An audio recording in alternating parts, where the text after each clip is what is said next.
with the radiation. You know that already radiations are actually damages, or it will create the mutations in the genome. Maybe some mutations or some structural variations in the DNA which is caused by your inducing radiation may induce haploids. It is also not that much used. And semigamy. What is semigamy? Where it is occurs more?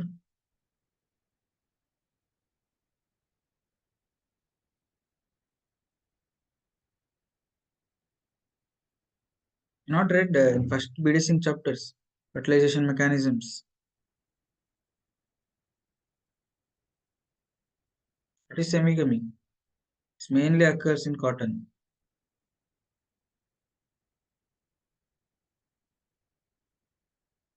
Actually, fertilization between male and female happens, but you are developing the haploid plant will going to develop instead of your normal diploid. Okay, even though fertilization of male and female happens, the male and female cannot fuse and forming into the diploid. Okay, slowly either male will disintegrate or female will disintegrate, but they will develop a haploid plant even after fertilization. Okay, they will come to a single cell, male and female, but they will not fuse and they will not produce a diploid zygote. It will produce an haploid zygote. Okay, it is called as semigamy. Even the fertilization happens, male and female gamete will fuse, but the your but although it produces an haploid zygote because the genome content of the male and female will not going to have together. Something will some either one of this parent the genome will disintegrate and you are getting an haploid zygote. Prevalent in cotton actually semigamy. Remember Sir, this point many times asked in the exam. Okay, just sir, what remember is the difference? what Sir, what is the difference between semigamy and that bulbosum method, sir? yeah, we will discuss that. I have slides. Okay, yeah, chromosomal elimination of your this one after same actually, but problem is uh, here exact after fusion fertilization, but the one of the genome will eliminate, but here in chromosome elimination we'll discuss how it will exactly happens next slide. Okay, here only Yes. in bulbosum method we are crossing in a Hardium vulgare barley and another wild relative bulbosum. Actually, here what will happen after development of fiber, the bulbosum chromosome eliminated. Okay, why it is some other reasons because there will be no compatibility between the genomic between this one Hardium bulbosum and wild relative. Maybe this is the same phenomena as like in semigamy.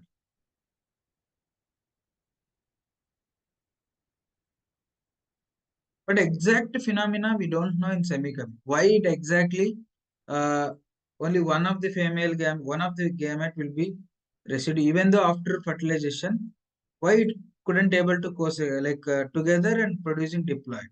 Why it is only produce haploid? Actually, that mechanism we don't know. Okay, it is the Balmuzzum method is one of the method. Maybe this semigamy method also applies. We can't say that, but there are several mechanisms will takes place. Till now, it is not deciphered, but there will be elimination of the chromosome. Maybe there is a discompatibility between them. Okay, or there may be some genes which are responsible so that it is disintegrate your the bulbous wild relative chromosomes. Maybe so many mechanisms happens. Okay, but the it maybe happens due to incompatibility of the two genomes. That also happens. Here it is, even though the two cultivated varieties will come, maybe that condition will happen. But here it will happen only when you cross within a Hardium wild relative of the cross, like wild relative of the barley. But in cotton, maybe even after the cultivated species, even cross self also, sometimes the semigamy will occur. That is the only difference you can say. Understood? Yes, sir. Maybe semigamy mechanism is one of the mechanism of the this hard pull bulbosum method of technique of applied development. It may actually. We don't know exact reason why the chromosomes are get eliminated when you cross Hardium vulgare and Hardium bulbosum. That exact mechanism nobody knows actually. Maybe there are hypotheses that there will be a some incompatibility between the two different genomes, so that one of the chromosomes getting the chromosome of the one of the parent will get eliminated, and another one is there to develop an haploid like pseudo chromosomes. Pseudo chromosomes are, can anybody know endochromosomes? Suicidal chromosomes, selfish chromosomes, suicidal chromosomes. Actually, there is a one species called as Agilop cylindrica in wheat. The genome of Agilop cylindrica, I think CC, whenever it is crossed with the your normal wheat, normal Triticum aestivum, it will produce an haploid. Means this here what happens? Like the cylindrica chromosomes are so selfish chromosomes, it will disintegrate the chromosomes of the Triticum aestivum, so that they were preferably they transfer its own genome to the progeny, and they are not allowing the Triticum aestivum genome to pass into the progeny. That's why it is called as selfish chromosomes also. Understood what is selfish chromosomes? In that way also we can able to produce haploids. I will discuss in detail with examples, but just remember Agilop cylindrica genome having this selfish chromosomes or suicidal chromosomes. Okay? There are another name also there, but I am not getting that name. Then you understood what is bulbism technique? Whenever you cross with cultivated barley with the wild relative, but the progeny you are going to get, one of the chromosome of the parent will get eliminated. Okay, so that you will get a haploid embryo. So that you will develop a haploid plant. Okay, there is another method is called as you can cross maize and the wheat also, so that the incompatibility between the genome of wheat and maize, so that we can able to develop haploid. There will be elimination of chromosome there also. This is how we can able to develop an haploid by crossing with the wild relay. Okay. Then the another method is called as in vivo method of haploid development. Here what will happen? What is the in vivo method? Because normally in vitro methods, most of the crops, the general protocol is not available. Some are responsive for the tissue culture, some are responsive for pollen culture, some are responsive for this like ovule culture. But many crops are not responsive for these all tissue cultural, and you can't able to regenerate the plant. That's why it's not commonly used methods. Even though the pollen culture and anther culture mostly used, some we oftenly used, but it's very difficult. We can't generalize the protocol for every crop. There are several in vivo methods, especially in the maize. Um, haploid inducer technique of haploid development. Haploid inducer technique of haploid development. What we will do in that, we are crossing a plant, normal plant, with an inducer plant. Whenever you cross whenever you cross a normal plant with an inducer plant, the particular genes in this inducer, it will it will induce us the haploid in the progeny. We will see what are the different genes which are involved in this one. Whenever you cross double haploid with an inducer, some frequency, for example, if you produce nearly um, maximum haploid induction rate is 10%, 5%, 2%. For example, whenever you cross with this individual with a haploid inducer line, the progenies were going to get, for example, if 100 progenies are produced. If the haploid induction rate is 2%, means out of 100 progenies, may you get two haploid plants. Means whenever you cross with a normal plant, some of the plant which having the genes which induces the haploid in the progenies, that plants are called as haploid inducer progeny. Haploid inducer line. If you produce a haploid plant by using a haploid inducer line, that method is called as haploid production through haploid induction lines, haploid inducer lines. We will discuss what are the different haploid inducer lines are there. There are mainly two haploid inducers, two types of haploid inducer, right? Sorry, haploid induction, haploid inducer lines. One is paternal haploid inducer lines and maternal haploid inducer lines. We will discuss about paternal haploid inducer lines first. And there are, if your paternal haploid inducer lines means this can be used as a female parent. Means here the haploid produce the retain in the genome of the male parent. Like how to explain? I don't have pen tabs. For example, this is a male plant. Image. Yeah. For example, you think is it is a maternal haploid.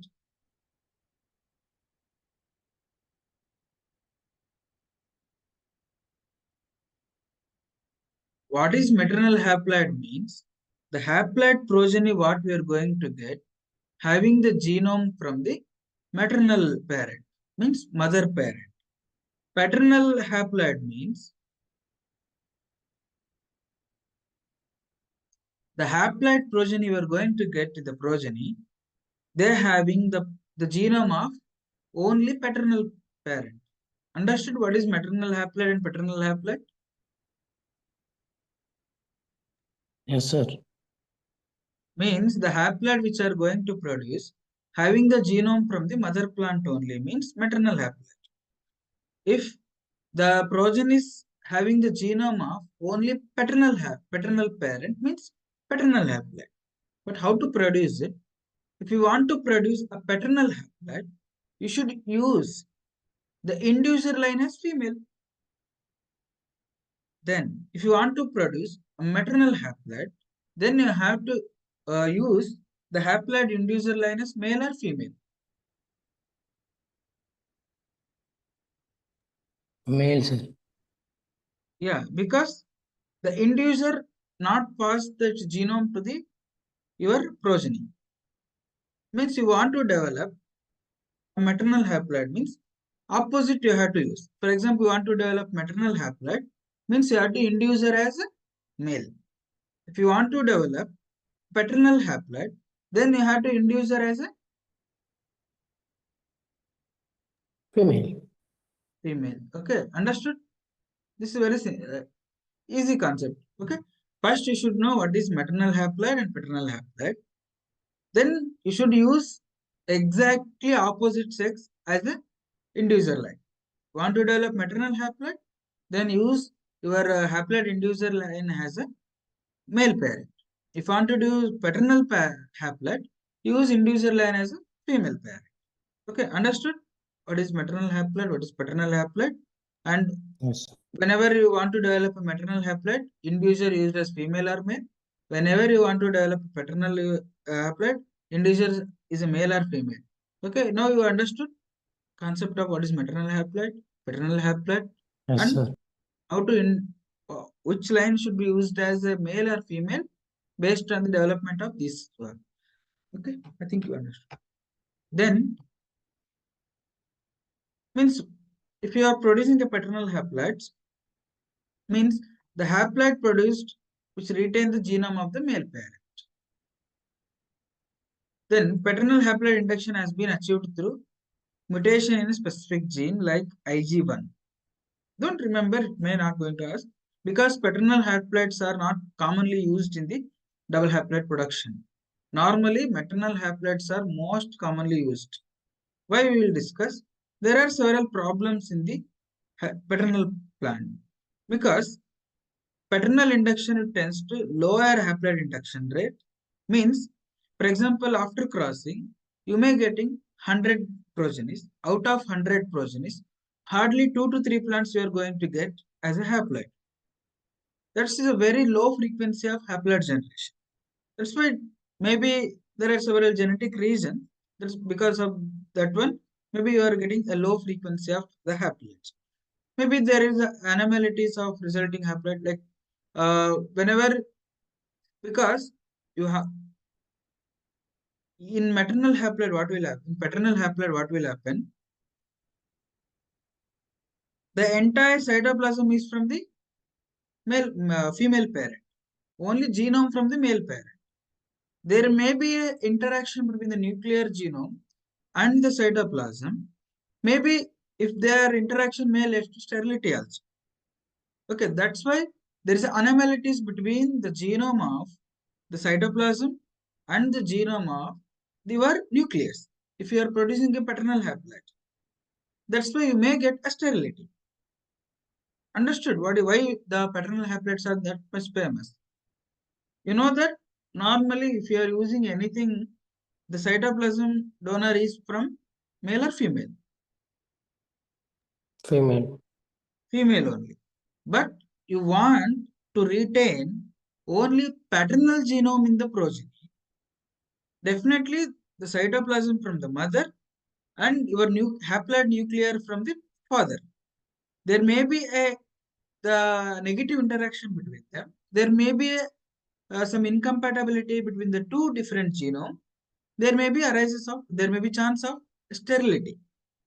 That's why you may get low frequency of haploid rate or low frequency like fertile individuals.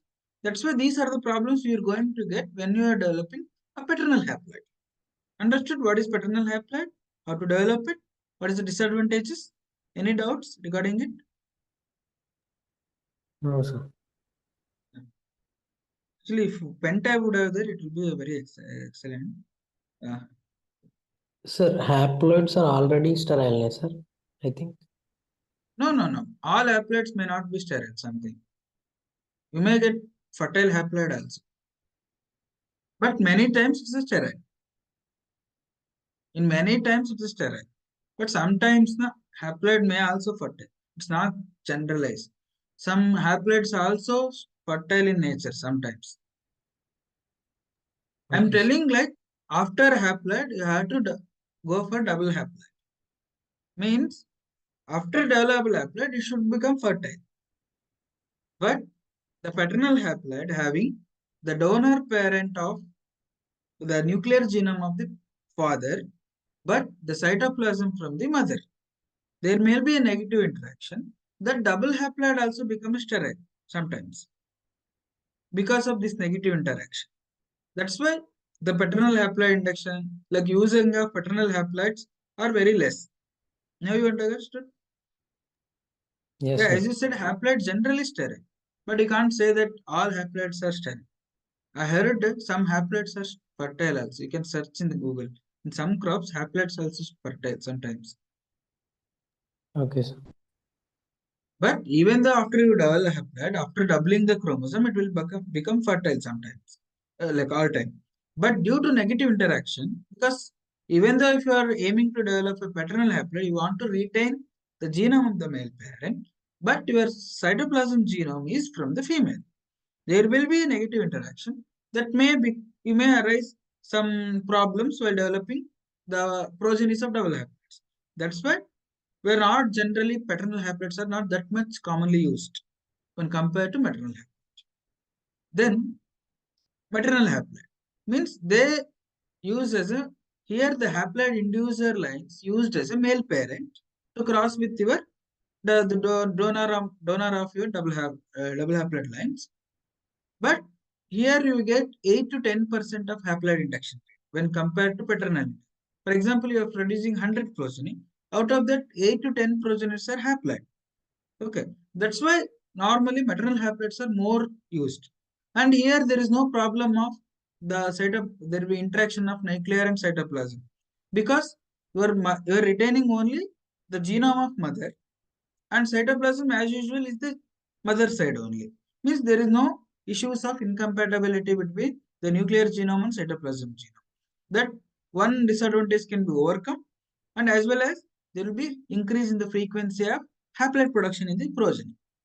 This is the two reasons why the maternal haploid inducer lines are most commonly used in the maize to develop the haploid plants and to develop double haploid plants. Okay, there are several haploid inducer lines. Majorly used is stock 6. It many times asked in the exam. 3 years and 4 years continuously repeated this question. Stock 6 was the haploid inducer line, which is maternal. 1 year they are asked either it is a maternal or paternal, and 1 year they are asked um, based on this stock 6 is a which line? It's a haploid inducer line, high protein line, or middle terror line. There is a question. Means it's a haploid inducer line. That too, maternal haploid inducer line. And sometimes they asked who developed stock 6. Actually, COE developed this stock 6, I think. Okay, please read the one. I will share one document from CIMIT based on double haploid production. One manual is there. In that, everything is there. You just read it. Okay, I just pick up the some points, very important points only. You just read the entire document so that you will get the history, who are the scientists, who developed which gene, who developed all the lines. I will share the document. I will upload in the WhatsApp. There are majorly two QTLs were identified for the haploid induction. You remember what is maternal? You understood what is maternal haploid, and the lines used here as a male parent, and the majorly used haploid inducer like stock 6 and haploid induction rate around 10% when compared to paternal haploid is very high. Okay, and you should know why the paternal haploids are not that much common, why maternal haploids are mostly used, advantages and disadvantages of both the haploid inducer line. Should remember everything is important for the exam. Then what is genetics? Okay, I told whenever you cross with the haploid inducer line with a normal line, you are producing a haploid. The scientists thought that to identify the genes and the QTL which are responsible for this haploid, something should be there in this line that is causing for the haploid induction in the progenes. When they discover like QHIR1 gene and QHIR8 gene as the major genes which are mapped till now today, there are many genes are mapped, not included. If you want to read more, you just read the papers. Okay. The QHR1 is a major QTL. Actually, it is mutation in this MTL and PL NLD gene. It will insertion. Why it is like there be insertion or deletion in this gene. It may disrupt the normal function of your mitosis, so that there will be the proper allotment of the chromosomes or proper what do you call that segregation of the chromosomes to the gametes. It's not that much proper. That's why you may get haploids in this production. Then another QTL is QRH8. Okay, you just remember which are the major QTLs mapped and which are the haploid inducer lines which are commonly used and who developed it and what are the mechanisms. Then we will discuss some of the steps of double haploid. First, I had to induce haploids. I told how to induce haploids. Then, second step is haploid induction. See, these are all. See, whenever looking at the plant in the progenies, I told only out of 100 progenies, you may get only 1 or 2 plants as a haploids, or 10 up to 10 plants as a haploid. But how you will identify which plant is diploid and which plant is haploid? Can you guess any general guesses?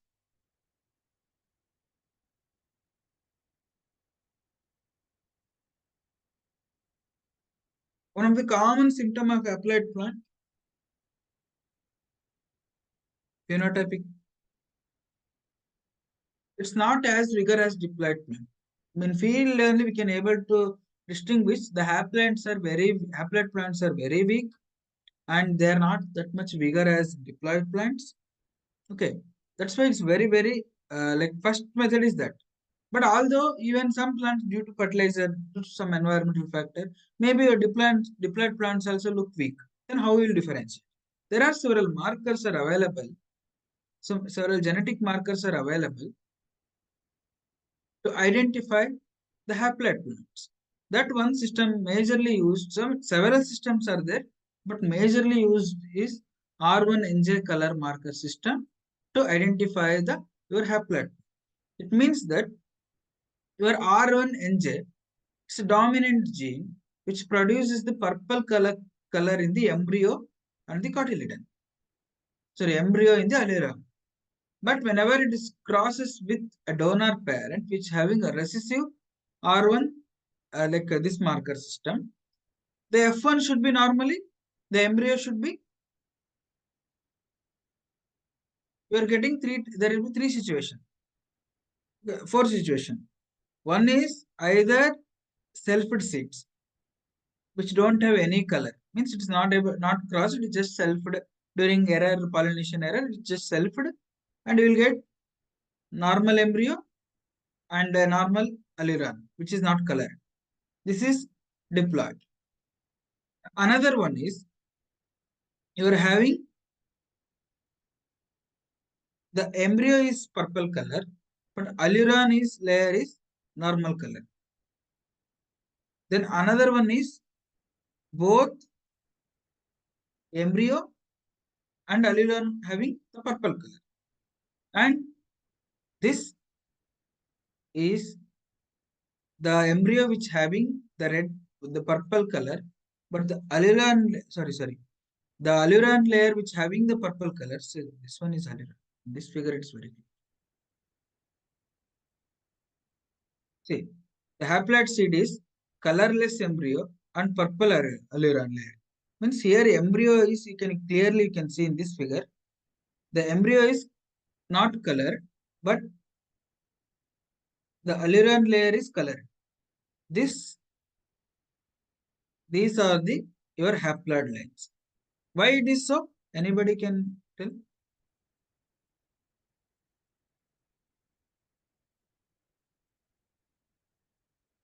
See, I told this is dominant. Color producing genes are dominant. This is recessive. Why this particular plant is haploid? Can anybody guess based on the genetics, simple genetics? Sir, it got genome of the donor, sir, not the inducer. I told. Only the genome of the donor. And this is a haploid inducer, maternal haploid. Yeah. Okay. Means it having the only genome of the donor. That's why your embryo, what are the genes which are getting from this inducer line? It is not there in the embryo. I told. It will only retain the maternal haploid or whatever it may be. It will retain the genome of either of the one parent. Here your inducer is a haploid inducer. Means why, if it is a normal, if it is a haploid, this genome will not going to present here. That's why embryo is colorless. But in aileron layer, you know that the genome aileron layer, what is the genomic constitution of aileron layer?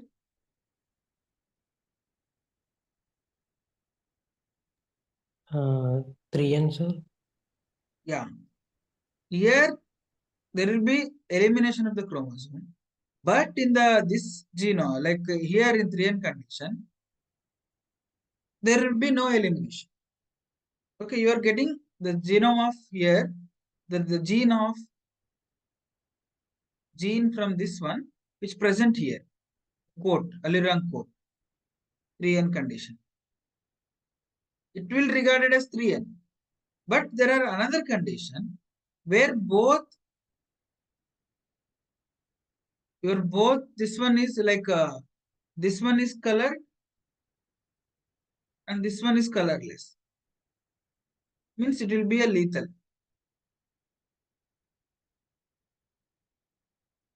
Okay, you just find out. You just remember, if embryo is in R1 enzyme marker, if the embryo is colorless, the aileron layer is colored, then that plants are haploid plants. Okay. Then this one is normal diploid plants. Means both your embryo, because it will retain the genome from the two different parents. Dominant will expresses here, and here also it will expresses. Then you are getting both your embryo and aileron layers color. Okay, this one is R1NG. You just remember this is a dominant marker system. Whenever this dominant condition, it will produces the purple color. Okay. This one is R1NG. There are several systems are there. There are several systems like triple marker system, maybe high oil production in the haploid production. Sorry, in the diploid, there will be high production of oil content. but in haploid, low production of have oil content. There are several other marker systems are there. You just read. There is another one marker system. I forget. There are three markers togetherly. They are used for applied identification. You just I will share the document. You read it. Okay. Then another thing which I want to discuss. Now, in nutshell, in summary, yeah. Now you get to know what are the different. Can anyone summarize what I discussed?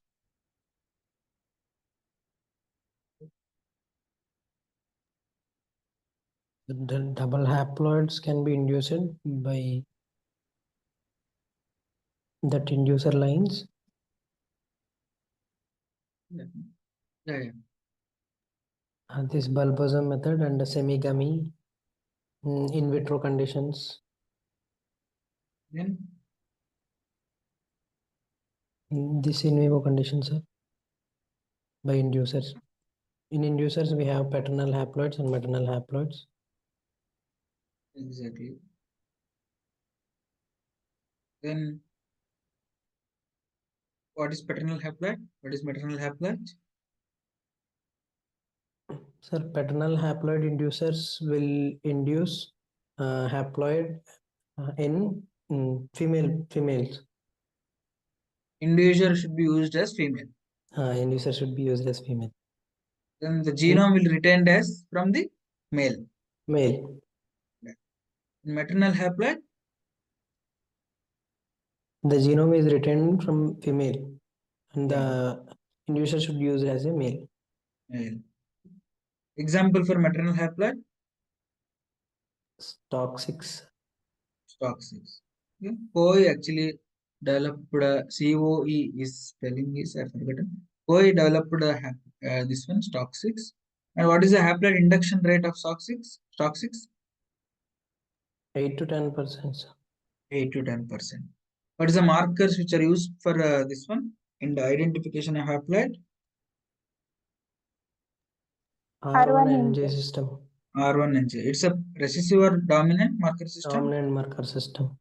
Dominant marker system. There are several other marker system. Oil content in embryo, and there is another marker system. I don't know. Normally, haploids are less vigorous in nature. In field only, they are weak plant. You can directly identify. And as you said, many times haploids are sterile in nature. Okay. Now you get to know up to haploid production. Then you have to induce double haploid. Means you have to do chromosome doubling. What is the main mechanism of chromosome doubling? Colchicine treatment, sir. What? A colchicine treatment. Any other methods? Commonly used colchicine method. Exactly right. Who identified? Who discovered colchicine?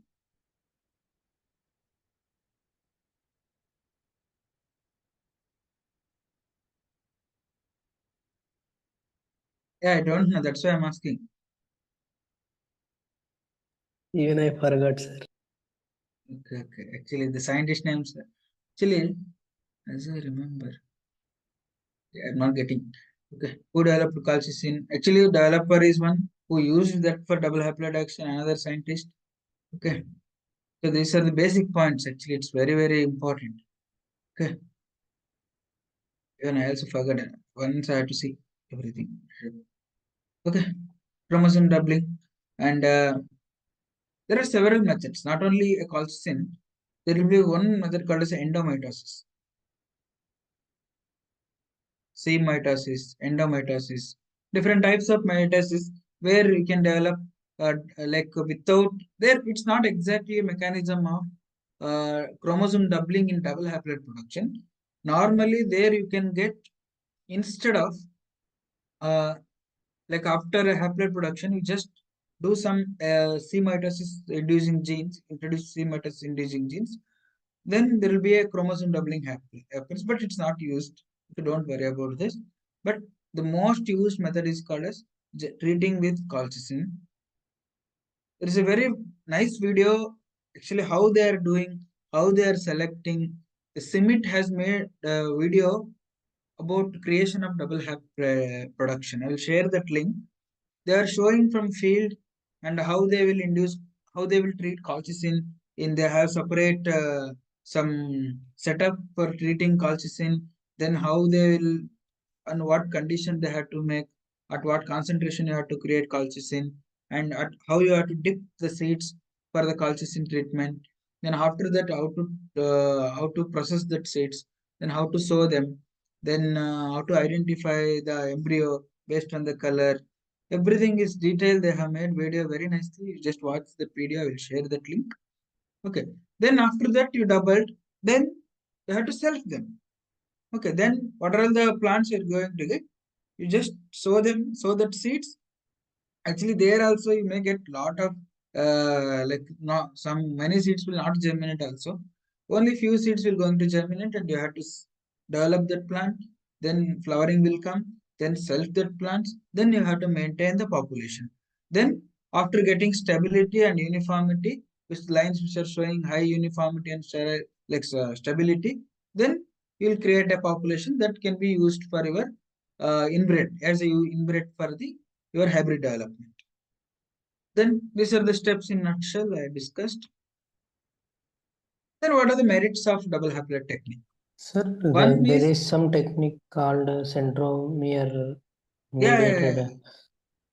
yeah. Actually, last I used another presentation to teach. I didn't get that presentation. I forgot. Okay. There are several methods. Like chromosome engineering can be done, and C mitosis can be done, endomitosis can be done, but regularly used is colchicine method. Okay.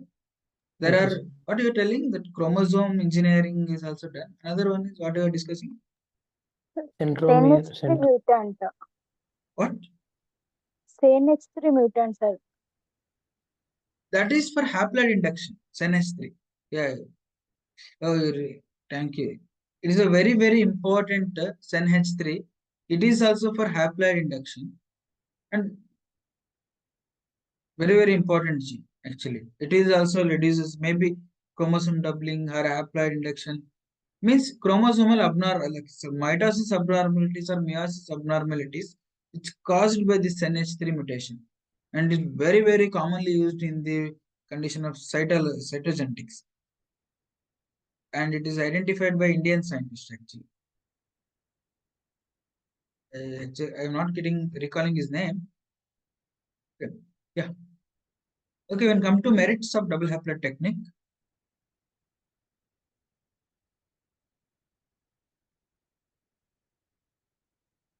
one is, you can tell what is the merits of double haploid techniques?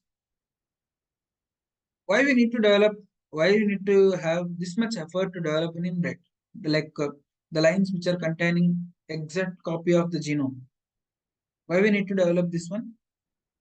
Normally you think, It They will won't not have have the any residual heterozygous. residual heterozygosity, yeah, that may be another thing.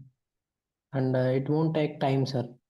For developing Yeah, that a may be, homozygous line, it will take time. yeah, that will another.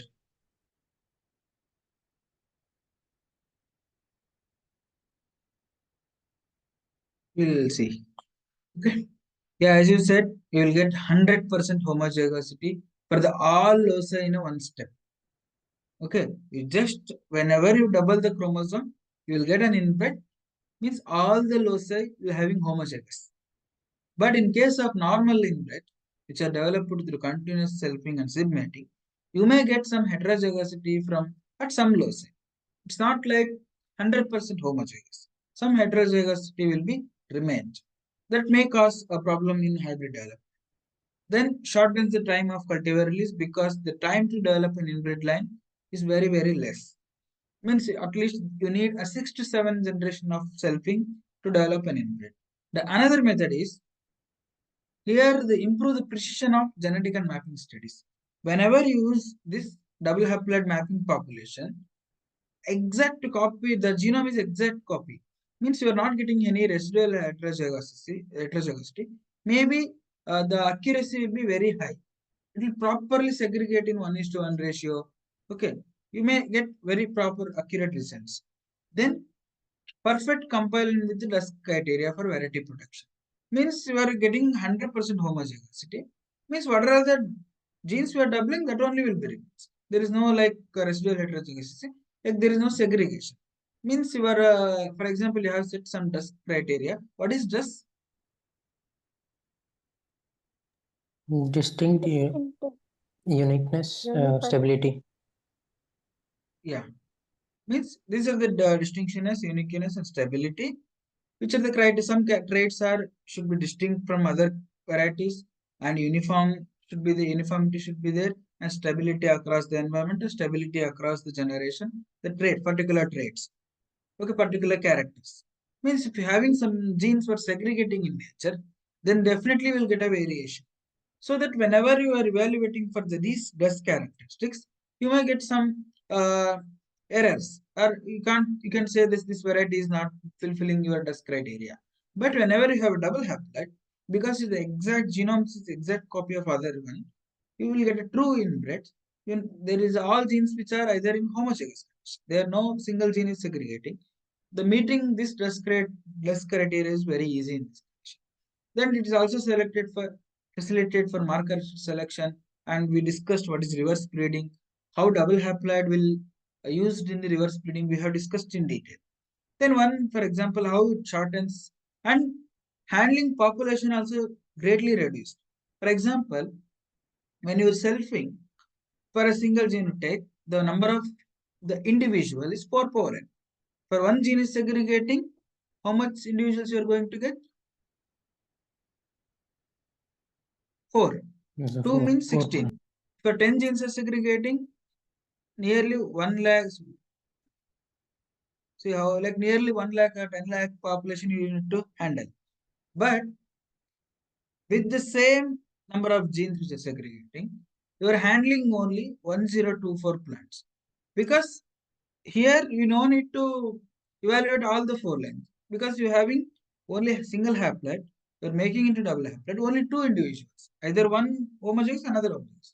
If you just number of genes, you just handle if one gene is segregating, 2 lines you have to handle, 2 genes segregating 4 lines. See, the same number of genes, but how many populations it get reduced? Here you have to maintain large number of populations. Here you need to maintain only small number of population. In this way also double haploid is very important technique. Okay. Now you got what is double haploids, type methods to develop double haploids, and what are the different techniques, and what is in vitro techniques, what is in vivo techniques, types of haploid inducer lines, and the mechanism of maternal haploid, paternal haploid, and examples, marker systems, and merits. Okay, are you clear with this? It's a very simple Yes, sir. topic. At least one question definitely will come. Yes, sir, but definitely one or two question definitely come every year. Okay. Then we'll come to our match again. Specialty trait I have discussed now.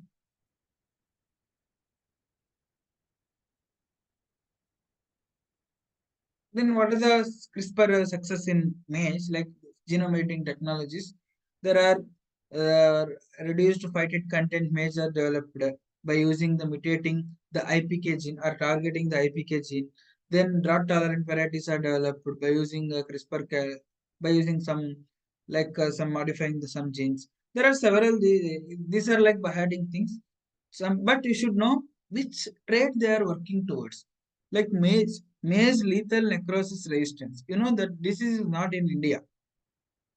It is the most like it's like quarantines are the embargo like what is the quarantines are very strict because in India this disease is not present. Quarantine rules are very strict to avoid to exclude this particular disease. That's why importing any material from any other countries which having the prevalent of this the maize lethal necrosis virus, it is I think it's banned actually. Banned, not it having several stringent rules actually. It having very stringent rules while importing the maize cultivars or maize lines from the countries which are affected with maize lethal necrosis. Actually, maybe the question going to ask which is the disease which is not present in India.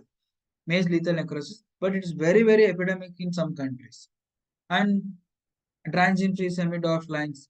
Okay, then increase in the vaccine maize content and ultimately yield improvement. There are several genes, CLE genes, there are several genes which are targeted to improve the particular trait. And last year they were asked about one gene called as GA20 oxidase. I think you have remember or not. It's the main gene which are causing semi-dwarfness And in the maize. Yeah, it was which was the gene. Actually, in rice they were asked which were the protein or a functional product of their SD1 gene. So actually GA20 oxidase. I think. Okay, please remember all the points. Tomorrow I will anyhow discuss Sir, about rice. sir, all these are approved by that this No, in genetic India it is engineering not approval there. I'm committee. just technique. Overall, globally, I'm telling. In India, it is not. No one, nothing, no genome edited plants still now not get approved. I think, as of my knowledge, rice are under Okay, sir. trial, but no other varieties are released till now today. In 2020 only genome edited plants are approved. So 2022 only approved. Still now no varieties are developed. I think. Okay.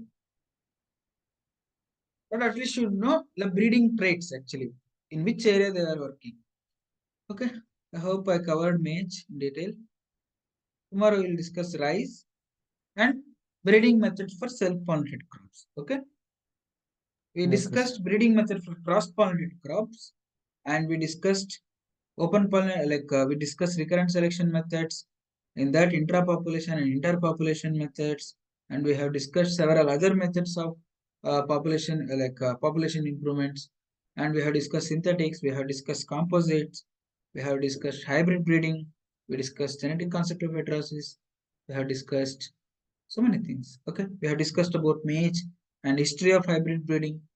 Okay, only left with some biometry of heterosis that I will discuss after discussing population mean, after discussing several other concepts like average effect of gene, breeding value.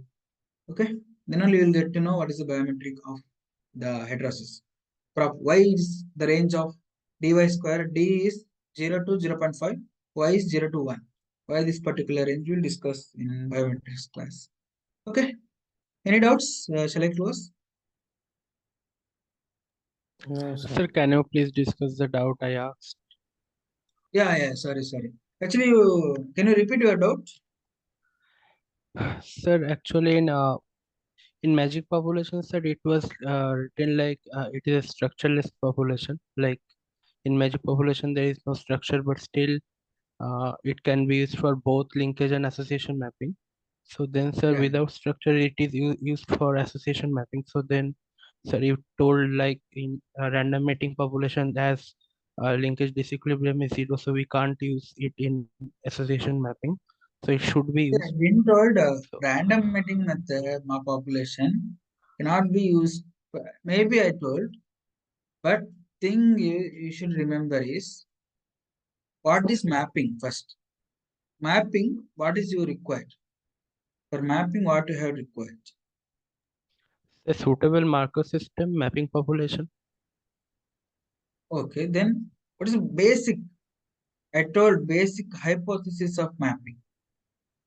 So marker trait Marker is association. no, what it called as.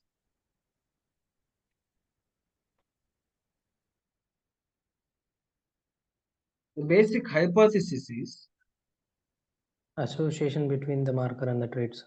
exactly. It should co-segregate together.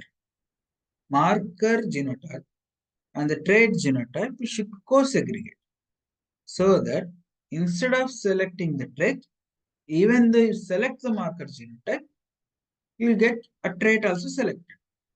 Okay, this is one of the hypotheses. Means the marker genotype also co-segregates with your trait genotype. When this is possible, when marker genotype is co-segregate with your trait, Linkage. when there is a linkage. When there is a linkage in the between the genes, then definitely there will be a independent assortment or dependent assortment. Dependence. Dependent assortment. When there is a dependent assortment, what what you will going to get?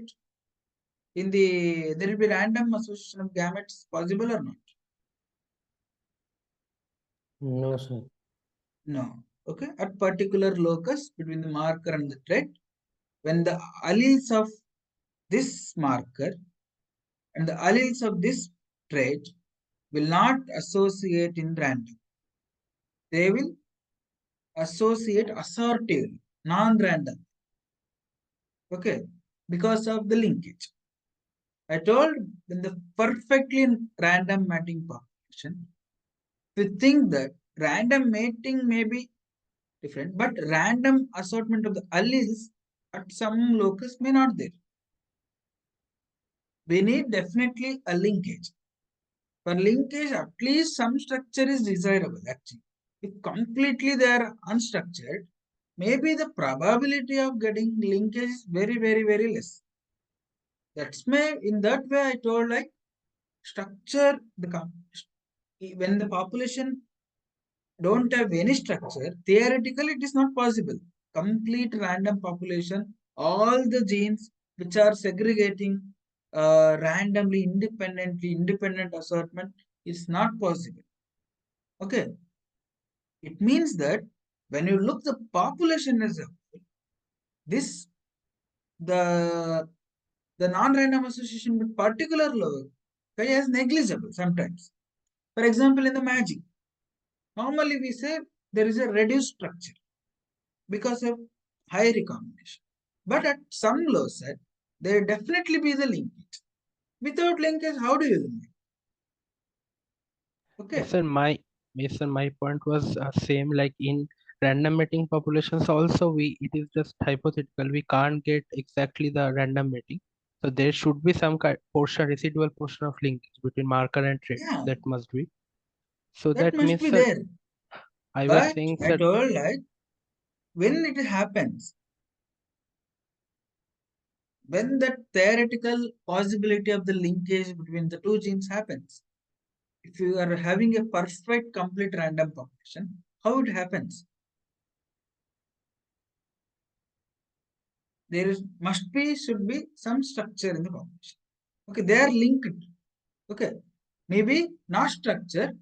There will always non-random because there population when there is a linkage, even at a single gene, sometimes there will be disequilibrium in the population. Okay, that's why when it is created disequilibrium, then population, how do you say population will be in the random? yes, sir, Maybe yes, sir. that also you should ask. Okay. So, sir, That's why means, sir, you first only thing you remember. Don't confuse all the things. You just remember through 2-3 points. First, we need a linkage. Okay, there are methods for the hypothesis is the marker genotype and the trait genotype should co-segregate each other. When it will co-segregate, either it is maybe due to linkage, either due to sometimes LD, linkage disequilibrium. But if you are identifying the marker trait association, even there is a presence of an LD, because of LD only we are identifying marker trait association. But that LD is not due to linkage. That may be regarded as spurious associations. It may be due to another factor like epistatic factor, hitchhiking effect, or any other factor I told. Okay, other than the linkage. That we are avoiding. It means that to avoid that effect, we need to eliminate the effect of structure. That's why we are using a kinship matrix and Q matrix. Two matrix we are using to avoid this effect, to avoid these false positives, so that we are identifying marker trait association. It is exactly due to the linkage between the marker and the trait. Now you got? yes, sir, yes, sir.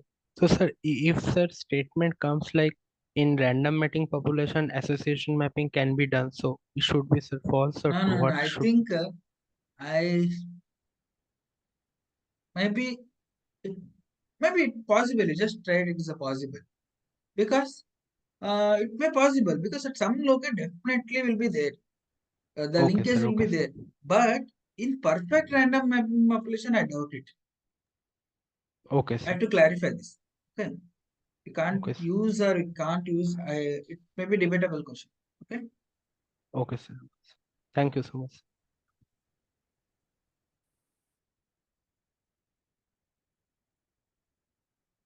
Okay. Any doubts apart from this? Sir, in natural populations, usually we use natural populations like that, na sir, for association mapping. Yeah, in natural population, the idea is that definitely there will be a linkage disequilibrium in the population. See, natural Okay. populations, there definitely there will be some due to during the evolution there will be continuous recombination in this one. There some point of linkage, some point of structure will be there. Some part of LD will be definitely there. We are exploiting that as per the mapping. Okay, sir. Because during evolution we expect some LD. We accept from structure in everywhere. Okay, in human beings you take in everything, we will get at least some LD in the population. It, for example, you take self-pollinated crops, they are always inbreed. There may be high structure in that one. That's why we are getting larger LD blocks in this one. Even in the cross-pollinated, even if you do complete cross-pollination, because of you take all the today's cultivars having the genome of the B73 inbred many times, then definitely there will be a LD. Okay. See, whenever do diversity Okay, sir. analysis, there will be some groupings. That groupings itself is a structure. Okay, any doubts apart from this? No, sir. Thank you. Thank you for. Actually, I have some my pen tab is not working. That's why it's very difficult to teach. Okay, tomorrow I think I will arrange. Okay, bye. Good night. Good night, sir. Mm.